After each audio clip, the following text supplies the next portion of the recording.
for another good old classic from a fabulous Nintendo machine.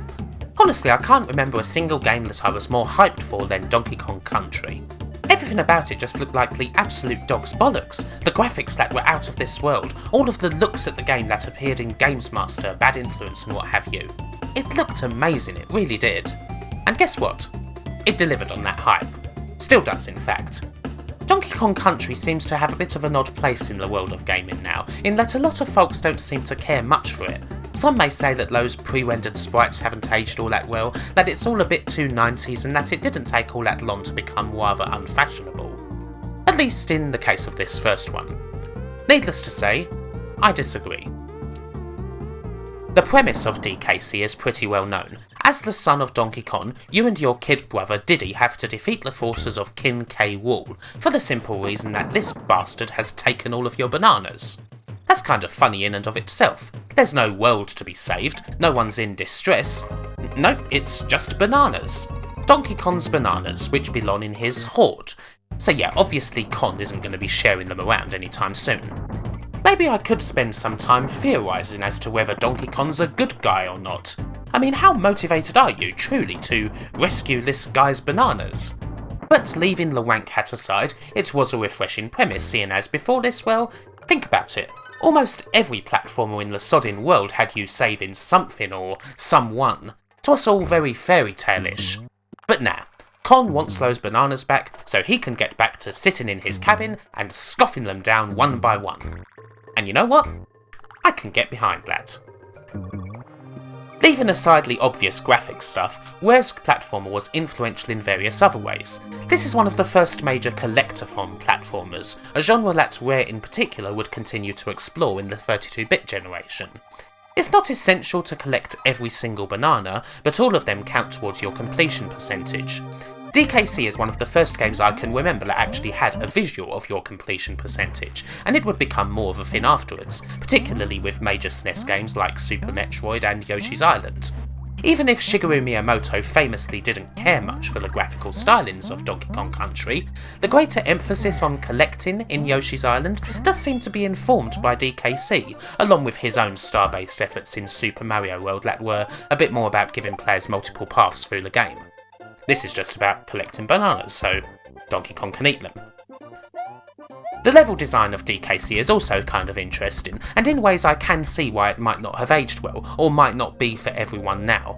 It is quite an on-rails game that doesn't really give you multiple paths through a level, and indeed often demands you stick to said paths rigidly, breaking up stages with timing-based barrel sections or chase sections, or even going flat out with minecart stages and levels like Stop and Go Station where failure just about always means losing a life.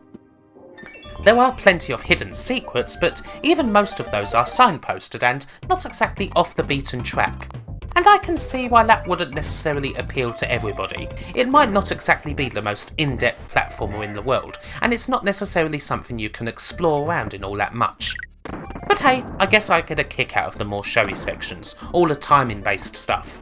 Heck, even the minecart stuff, even if it just about always kicks my ass. Minecart carnage will forever be a thorn in my side. But of course we do have to talk about those looks. Everyone creamed themselves over them, and for me the presentation does still go a long way to making the game fun for me, because damn it, I still think that it looks great. The only issue with some of it is that the sprites aren't as detailed due to low resolutions, but the stages themselves still look wonderful, particularly anything that's winter-based, or the temples, or underground. It's still really got something, and it's all lit so well to boot, so unlike many other SNES games. The fantastic music helps too. It was the start of a beautiful relationship between the almighty David Wise and this series that still continues to this day. Honestly, I can think of very few SNES games that have better music than this one. It manages to be both catchy and atmospheric and very special indeed.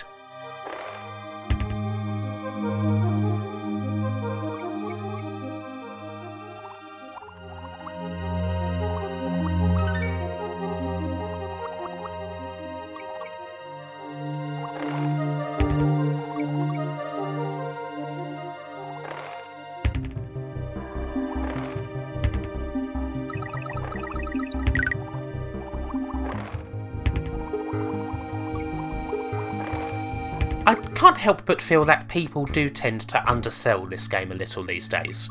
I think it's a fair question to ask what 2D game was more influential on the 3D platformers to come, this or Yoshi's Island. Now, as far as the better game goes, I know that I would pick Yoshi's Island, but influence-wise, I don't know. This game arguably helped to spawn the likes of Crash Bandicoot and Spyro, and the DKC games were arguably influential all the way through to the PS2 era, in one way or another. At the least, you could trace schools of thought in design back to DKC without taking too many steps. It's fun to ponder all of this, but for me it's more fun to just play the game.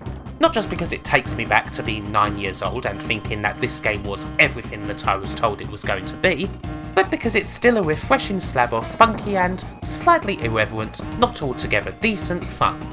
And as everyone knows, if you don't like it then... Donkey Kong Country is how does it go again? perfect. If you do not get this amazing new generation of Donkey Kong madness, you are stupid. Yes, I know, that's insulting, but it's also the truth. See you tomorrow. If you're a true video game fan, you will not hesitate.